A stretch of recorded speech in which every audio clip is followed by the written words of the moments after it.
At 0:41 Tehran time, the air defense radar station in Deir ez-Zor province suddenly detected a powerful signal slicing through the stratosphere. The speed of movement ruled out an unmanned aerial vehicle, UAV, and the signal's size was far too large to belong to a conventional tactical aircraft. Yet, this target was flying at a low altitude without emitting jamming signals or active navigation systems. An object was approaching, but it had never been identified in this manner before. Over 370 miles away at Al Udeid Air Base in Qatar, two B-1B Lancer bombers had taken off 2 hours earlier, conducting a mission over Jordanian airspace and receiving mid-air refueling from a KC-135 tanker.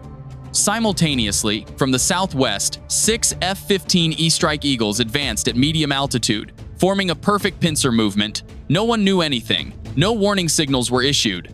No radar was openly active.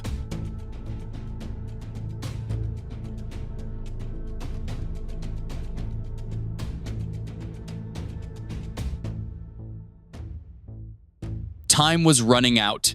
In Tehran, media outlets continued to broadcast daily statements aimed at deterring enemies, but in Palmyra, Al-Qayyam, and Deir ez-Zor, radar officers had begun cutting power and switching systems to jamming mode, but it was too late.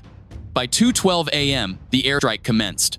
The B-1B bombers unleashed over 20 smart JDAM bombs and JASSM-ER cruise missiles, each programmed to follow precise trajectories to penetrate weapons depots, communication hubs, and mobile command posts of Iran-backed forces. Meanwhile, the F-15Es struck from two directions, neutralizing Syria's long-range radar systems, which Iran used as a critical link in Palmyra.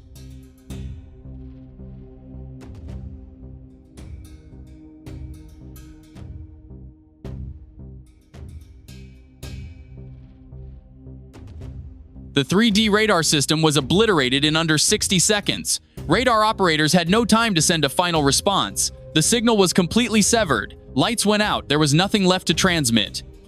At that moment, the last missile was released from a B-1B. Iranian observers in eastern Syria were still debating whether this was a genuine attack or merely a warning signal, and that was a fatal mistake. The US issues no warnings. No official statement was made.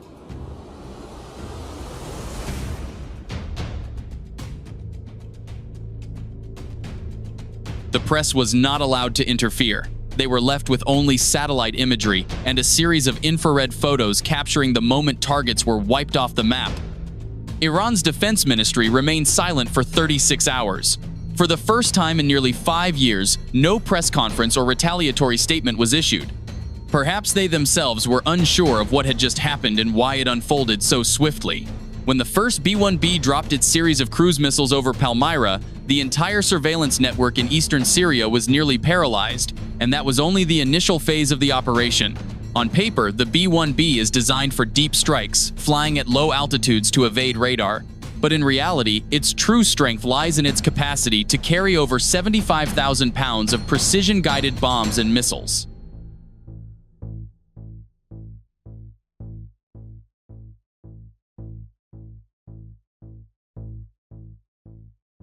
In this operation, each aircraft was equipped with a mix of GPS-guided JDAM bombs targeting fortified structures like bunkers, rocket storage facilities, and command centers.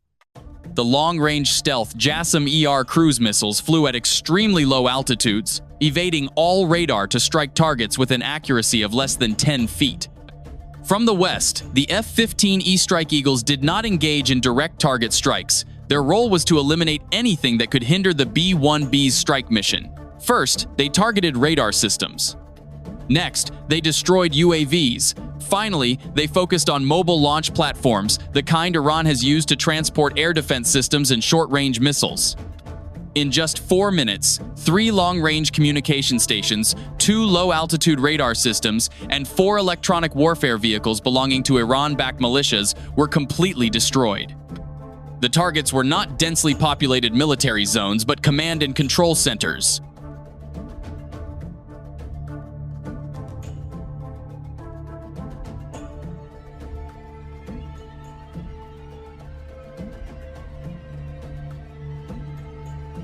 These were the positions Iran used to manage its entire network of influence in Syria and western Iraq. The entire operation was divided into 3 layers of attack. Initially, the F-15Es used precision weapons to blind the enemy and eliminate their long-range detection capabilities. Next, the B-1Bs unleashed a barrage of bombs on hardened targets like missile depots, logistics bases, and rocket staging areas. Finally, suicide drones like the Mini Harpy and Harap arrived last to neutralize any remaining hotspots. When satellite imagery was released 36 hours later, analysts were stunned by one fact. The strike locations were pinpointed at tactical command posts of Iran-backed forces, not deviating even a foot into civilian areas. There was no collateral damage, no unintended casualties. The precision was so absolute that it left no grounds for a public response.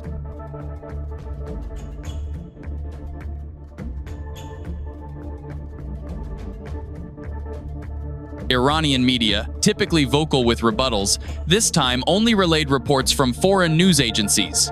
No official images, no casualty reports, and no comments from Revolutionary Guard commanders. The silence was eerily complete. And the US?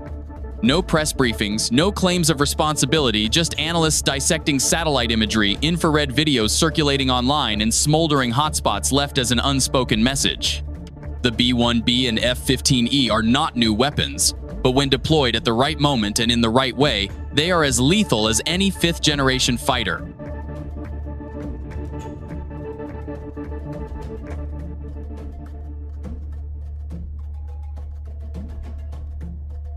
They only need to fly at the right altitude, strike at the precise moment, and withdraw while the enemy is still scrambling for radar signals. This was not war, not occupation, not a call for total mobilization. Just one night, and the attackers were gone before sunrise. After the lightning strike by the B-1B and F-15E, Iran remained silent, not because they didn't know what happened, but because they didn't know how to explain the failure. A logistics network Tehran had built over years along the Iraq-Syria corridor was nearly crippled in a single night. At Deir ez-Zor, local Iran-backed militias withdrew from communication posts. In Palmyra, UAV navigation signals were disrupted, and at Al-Qaim, a supply point near the Iraqi border was abandoned within 24 hours, marking the first time since 2018 that no counterattack occurred. No artillery fire followed the airstrike. The strike was so precise that field commanders were unsure what had been destroyed and what remained operational. The greatest impact was not the loss of missile stockpiles, but the loss of network connectivity. This was a campaign spread across multiple countries but controlled from a single hub, and that hub had been neutralized. In the 48 hours following the attack, Iran issued no official statement. Only a brief note from a local newspaper mentioned that anti-terror forces were redeploying strategies in the western region.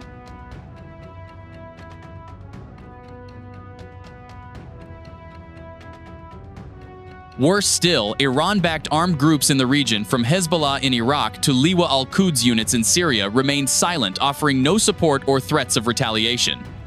The alliance Tehran had maintained for nearly a decade disintegrated in an instant due to severed communications. The B-1B is not a 5th-generation aircraft, and the F-15E is not a stealth fighter.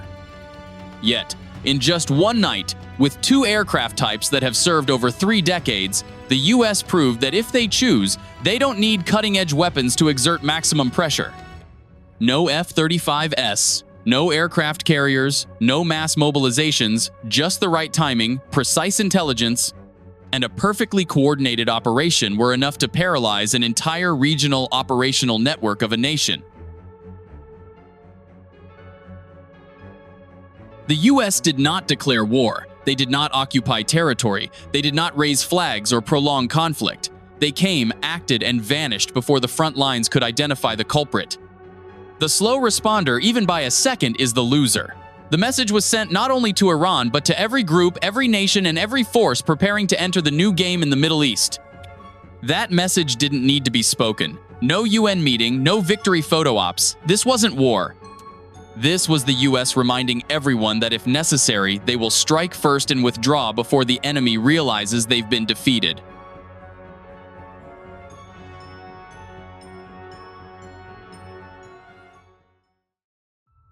On the 22nd of April, 2025, a group of gunmen crossed the Pir Panjal forest via the Mughal Road, attacking Pahalgam in the Kashmir Valley, killing 26 civilians in under 15 minutes.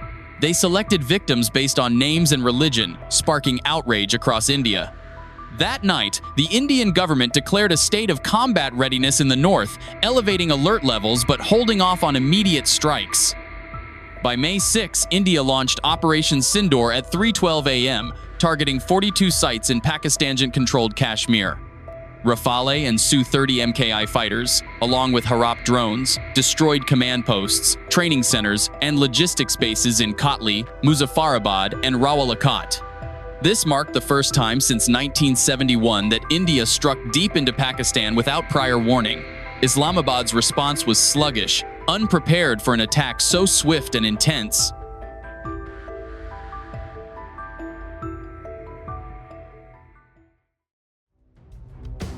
And at that moment, a question arose, not just for Pakistan but for China as well. Many of the targeted sites were near the China-Pakistan Economic Corridor, CPEC, a vital route where Beijing has invested $62 billion. If India was willing to strike so close to this corridor, were they sending a dual message? Sindoor was not just an airstrike. It was punishment, and a reminder that in modern warfare, distance is no longer a protective barrier. As India's Storm Shadow missiles tore through the night sky over Kashmir, they struck a training center in Kotli and demolished a command post near Rawalakot.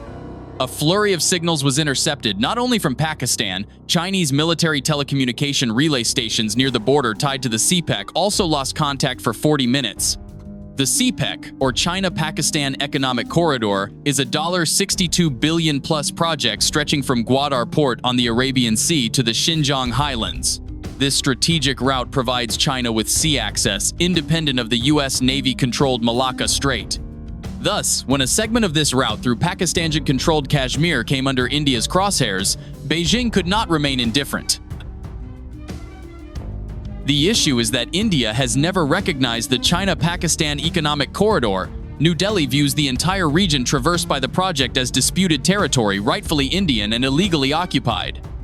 Each new contract signed by Pakistan or every mile of railway built by China is seen by India as a sovereignty violation. Operation Sindoor implicitly targeted the CPEC.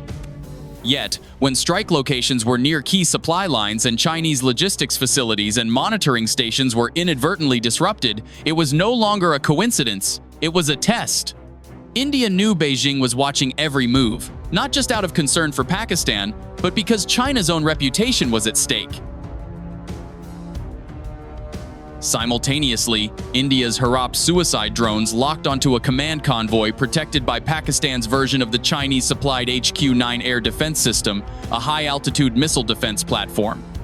The result: all three drone waves penetrated the defenses, hitting their targets, triggering chain explosions, and completely destroying the forward command center. Not stopping there, the YLC-8B radar, a 3D system capable of detecting cruise missiles, was also annihilated in the first wave. The JF-17 Block 3 fighter, jointly developed by China and Pakistan, was shot down over Muzaffarabad. When footage of the downed aircraft surfaced on social media, it wasn't just a loss for Pakistan. It was a blow to China's defense industry. At that moment, Beijing was marketing the JF-17 across Africa, the Middle East, and Southeast Asia. India didn't need to strike China directly. They simply targeted what China had placed in Pakistan. The CPEC, built to safeguard strategic interests, had become a liability. Each logistics strike, each destroyed radar, and each severed road sent a direct message to Beijing. If India could do this today to Pakistan, they could easily open a second front in Ladakh if needed. And that is what worries China most. Not because missiles landed near their facilities, not because radars lost signals, but because throughout the operation, India never once mentioned their name. When satellite imagery confirmed the command post in Kotli was destroyed and the Chinese-supplied YLC-8B radar was offline, a question began circulating in Beijing's strategic meeting rooms. Should China intervene? And immediately, a second question followed. If they don't, what do they stand to lose? Historically, China has called Pakistan its iron brother, a friendship higher than mountains, deeper than oceans, has been affirmed in every high-level visit between the two. But that's just on paper. In reality, the only thing changing is the number of shells landing closer to areas where China holds strategic interests. The CPEC, a $62 billion-plus economic corridor, is not just a development project, it's a strategic backbone linking Tibet to the Arabian Sea. Along this route, China has over 100 infrastructure projects, more than 14,000 experts and workers, and hundreds of millions in sensitive equipment at key points. And all of this lies within range of Indian cruise missiles. India isn't directly attacking Chinese interests, but they're getting too close. Close enough that if China doesn't respond, other nations will see Beijing as willing to let its interests be violated if the opponent acts faster. The problem is that if China intervenes, it can't just send a message. It must send something tangible: aircraft, warships, radar, technical advisors, and possibly troops. Doing so would instantly drag Beijing into a conflict it didn't start, a war with no easy exit. India is not the Philippines, not Sri Lanka, and certainly not Taiwan. This is a nation of over 1 billion people, with the world's second-largest military and nuclear weapons. If China deploys forces, it's no longer a limited intervention. It's the first step toward a second front. Meanwhile, if China stands aside, it risks watching its image as a regional power broker collapse entirely. If it can't protect its iron brother, if Pakistan can't sustain the CPEC and prevent Chinese weapons from being destroyed by enemies who will still believe in Beijing's deterrence in Africa, the Middle East, or Southeast Asia, China's current position is a dilemma: intervene, and they face the risk of being drawn into a multi-front war from Kashmir to Ladakh, from Gwadar to the South China Sea. Don't intervene, and the entire Belt and Road Initiative in South Asia is threatened, with military credibility eroding by the hour. Worse, China cannot predict India's next move with certainty. Since Operation Sindoor began, India has not publicly threatened, not encroached on disputed territory in Ladakh, and not targeted Chinese assets. They've only struck close enough and hard enough to make Beijing think twice. And in this strategic game, sometimes the most terrifying thing isn't a direct attack. It's one side inching toward the line while no one dares to be the first to stop them. Because if you stop them wrongly, you become the instigator of conflict. If you do nothing, you admit loss of control. From Kotli to Rawalakot and from Bahawalpur to Gwadar, the airstrikes under India's Operation Sindoor occurred in Pakistan-controlled areas. However, what particularly caught the attention of defense analysts was the proximity involved. Specifically, one of the destroyed targets was just 51.5 miles from the China-India border in the Ladakh region, and that was no accident.